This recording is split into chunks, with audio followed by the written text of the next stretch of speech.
So 2 men were in a store. The store clerk observed the 2 men, and that one of the men consistently belittled the other in words.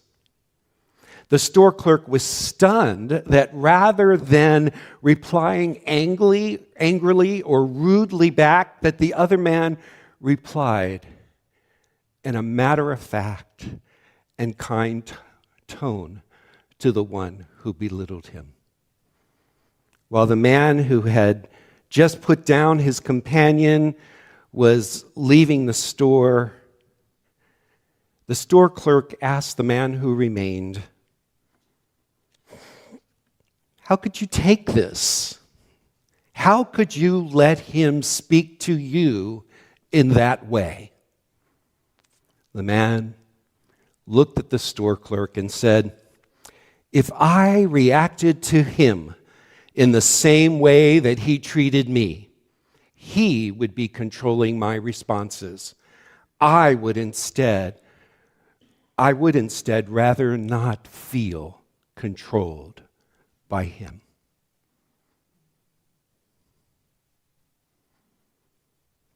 Most of us, I'm sure, could identify with this kind of interaction when someone, even someone we may know very well, may suddenly or unexpectedly say something that seems to demean, dismiss, or dispute with us. And before you know it, you may find yourself responding in the very same way. I'm not going to ask for a show of hands. Or the impact may be for some of us that we shut down, we retreat, or we withdraw from further engagement. Either way, whether we respond or shut down, we are doing what is often referred to responding to being triggered. In those situations, it must take a lot not to get triggered, to not heat up or lash back in retaliation, resentment, or retreat. Well, what does it take? What does it take to not lash back, to not retreat? Viktor Frankl, the famous psychiatrist, the Holocaust survivor, offered a piece of wisdom that perhaps you have heard in these sentences. Between stimulus and response, there is a space. And in that space is our power to choose our response. And in our response lies our growth and our freedom. My sermon title today is Practicing Peace Through Deep Listening. When I considered this particular wisdom from Viktor Frankl, I could easily have called my reflections today "In That Space Between." More and more, we are understanding through neuroscience and the scientific study of contemplation and meditation that what spiritual traditions have known and taught for centuries, that moment, that instant, that space between what occurs actually in our brain allows us a momentary opportunity to notice it and construct our own creative response. How we choose to respond is so crucial to our individual and collective becoming and developing. Our capacity to practice the pause may indeed be what makes us human. I'm using a lot of alliteration today. Have you noticed? Let's just enjoy it. But let's say that one together. Practice the pause. Yet we all know that the space between stimulus and response may often be so fleeting that it often dissipates before we even recognize it. And at the same time, that space between might make the most difference in our interactions with others, in our relationships with our friends, children, partners, neighbors, or coworkers. Pausing in that space between, if we could but recognize it more, provides the place for forming our response, for choosing our action, rather than being triggered to reacting rudely, retaliating, and even retreating. A little more alliteration. On a micro level, that space between may even make the difference between a ceasefire, a war, and the possibility of more peace, between collective and intergenerational trauma or healing. Hear me clearly. I don't want to imply that we should not be assertive when the situation requires it. I don't want to say that we should allow ourselves to be abused or mistreated by another.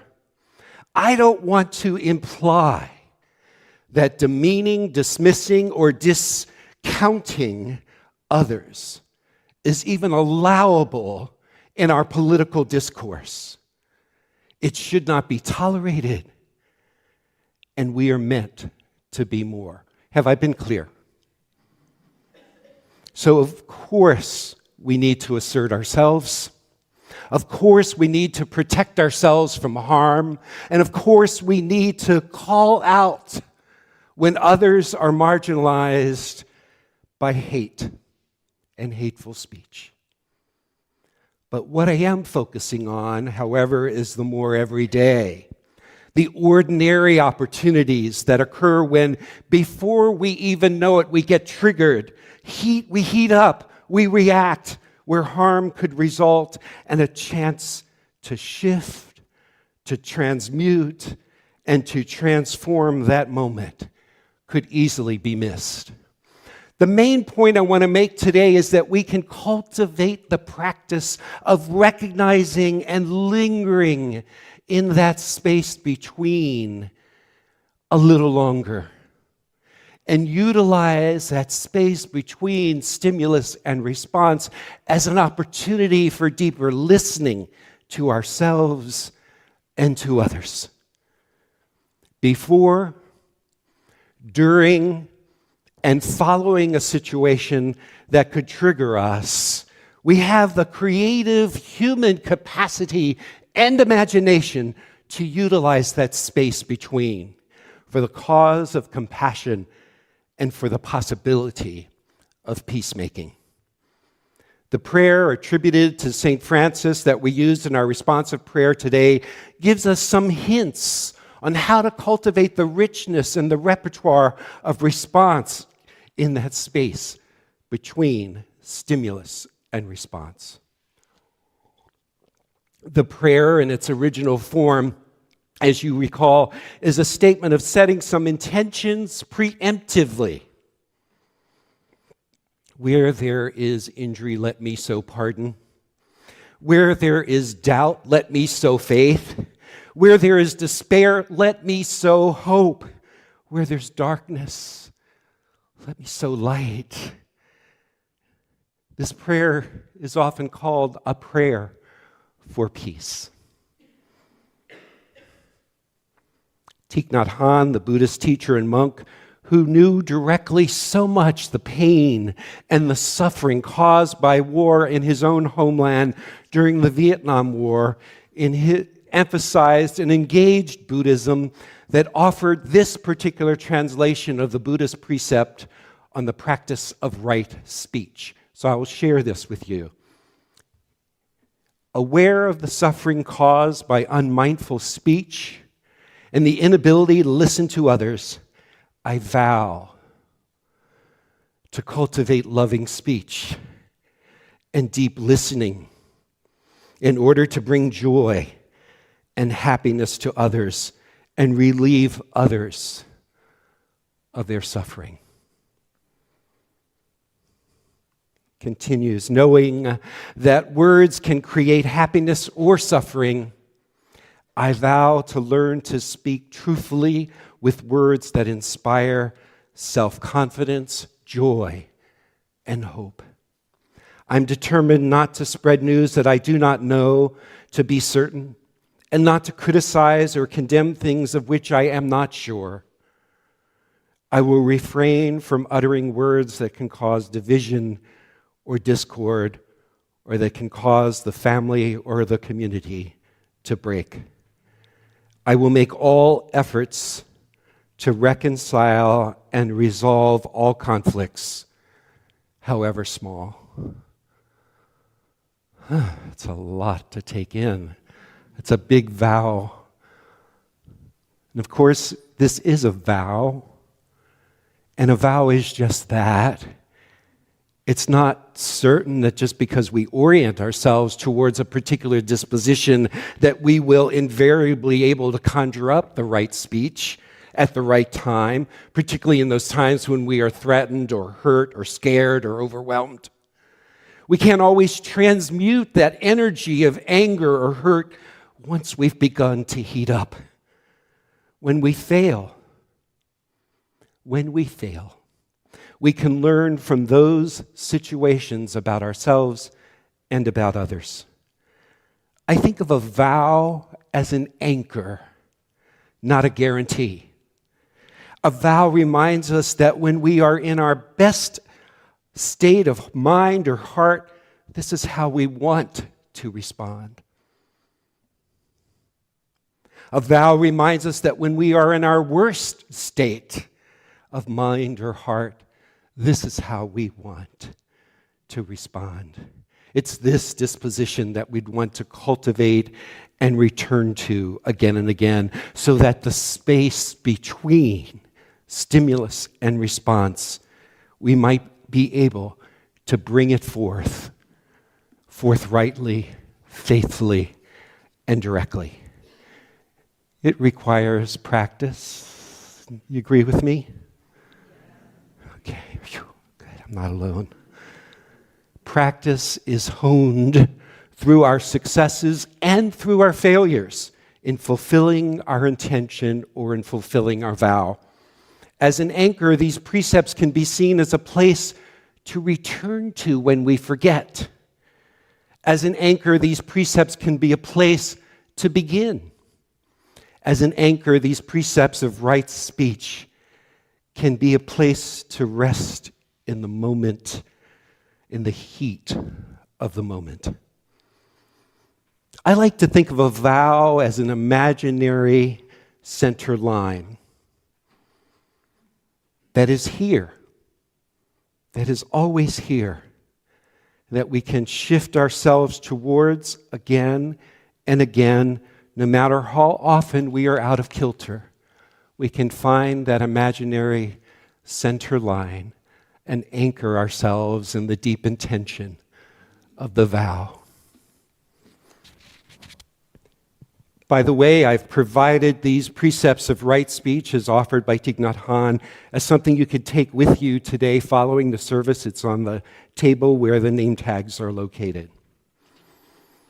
So now I have referred to the words attributed to St. Francis and the vow translated by Thich Nhat Hanh, and you may find inspiration and motivation here, or you might rightly say back to me, Larry, of course, St. Francis and the Buddha can say these things and do these things. They're monks. They're saints. Well, St. Ed. Well, St. Lydia. Well, St. Ruth. Well, St. Kathy. Well, St. I'll just pick anybody, Carrie. I could canonize you here on the spot. I could. And now you'll discover that even as saints, you might still find it challenging to be able to practice the pause, to utilize a repertoire of responses between stimulus and response when push comes to what feels like an inevitable shove. Maybe you've already gathered that the practice of deep listening often begins with the capacity to listen deeply and to respond compassionately first towards ourselves. And in so doing, we gradually over time, have a growing capacity to find that space between stimulus and response. And sometimes, my friends, that space finds us.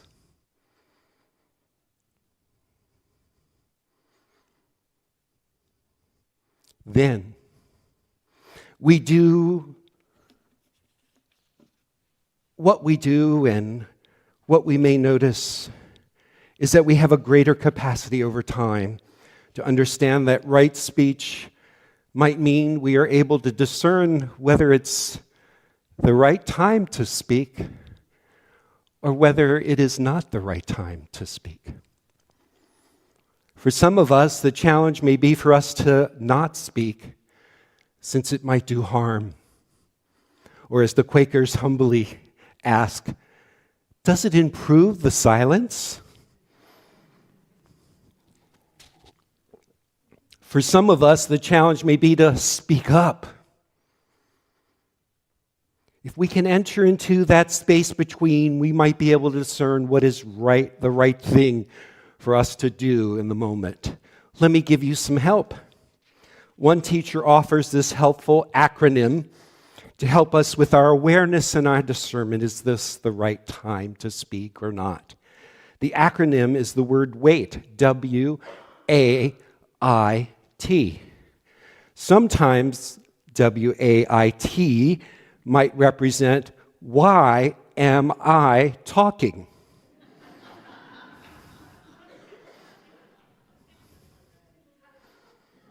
Sometimes W-A-I-T might represent, what am I thinking?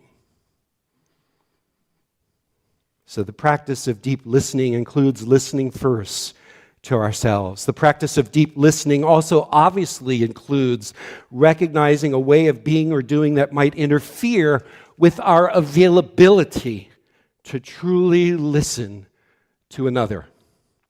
We live in a time when our ability to listen to just anybody may feel threatening. Don't we? Yes?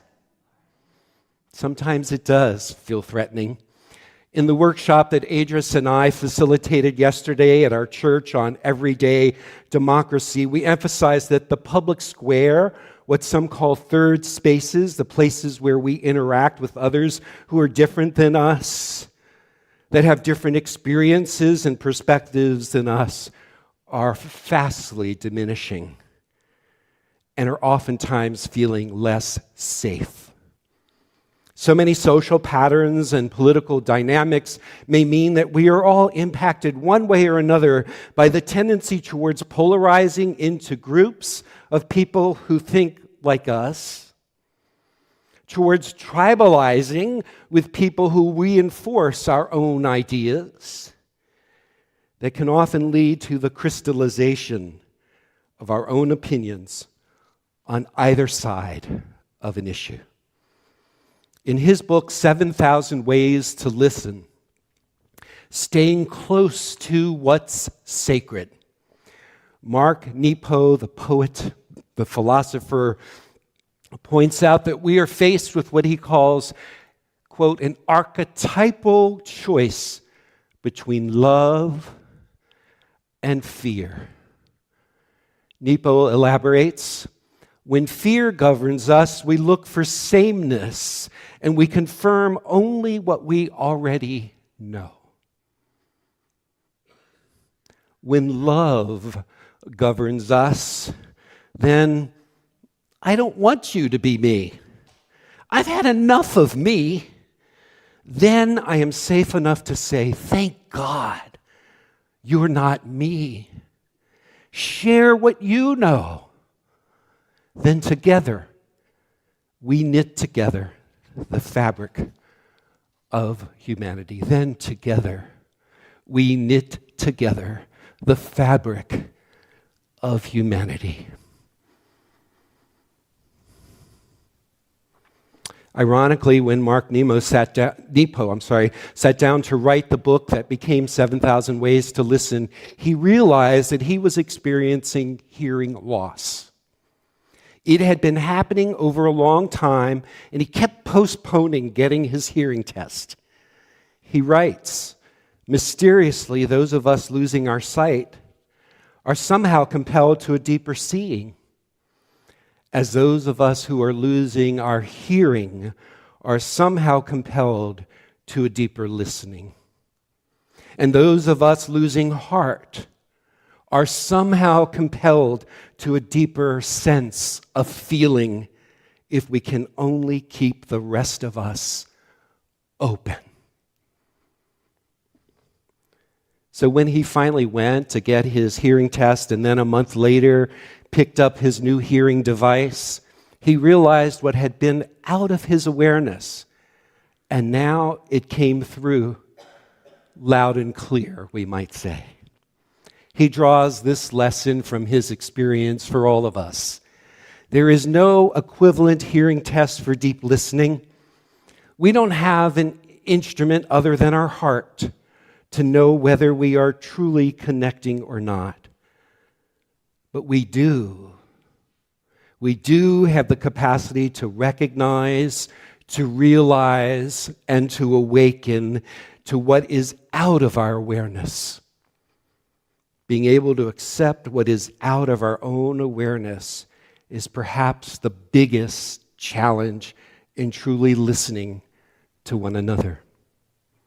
Being able to dissolve the fear, to be available and to hear what someone not ourselves, not like ourselves, has to offer is truly where the sacred act of our own awareness can unfold. The beauty of those moments, my friends, when we can enter into and be lured into that space between and then soften our eyes, unclench our teeth, relax our shoulders, and embody being open, present, connected, and committed. That's when our musculature becomes less like armor and more pliable to the Spirit, more pliable to love, more pliable to the holy. Mark Nepo offers this wisdom. Deep listening requires letting go of our internal argument with the world. See, you're trying to make sense of that in a moment. Let go of my own internal argument with the world, he offers. Before we can truly listen, we must exhaust ourselves from our assumptions. We have to put down our ready answers to everything. Let's all try that for a moment. Just like put things down. Just imagine, even if you don't know what they are, just put them down and notice that something is unburdened, even if you don't know what it was. This necessitates an inner discipline so that I don't finish your sentence in my mind or search my storehouse of opinions for a rebuttal or a defense of the world as I see it. Letting go of my internal argument with the world means not pushing off of everything that comes my way. It requires my looking at you as a sudden fish that has surfaced from the deep. It requires bringing you water rather than judgments. The Jewish thinker Martin Buber implies that attending of that space between is a holy task. It requires deep listening, and it is a practice. It is a practice that we have to return to again and again as we recenter and rebalance ourselves over and over again. But when we truly listen to one another, and not just listen for those things that we already know, those things that conform to our own opinions, we might dare to hear what is beyond our current awareness. So, may we practice peace through a deep listening that transforms us. May we practice a deep peace, a deep listening to ourselves, to one another, to the neighbor, to our stranger, and to our friend. And let's keep practicing peace through deep listening. Amen.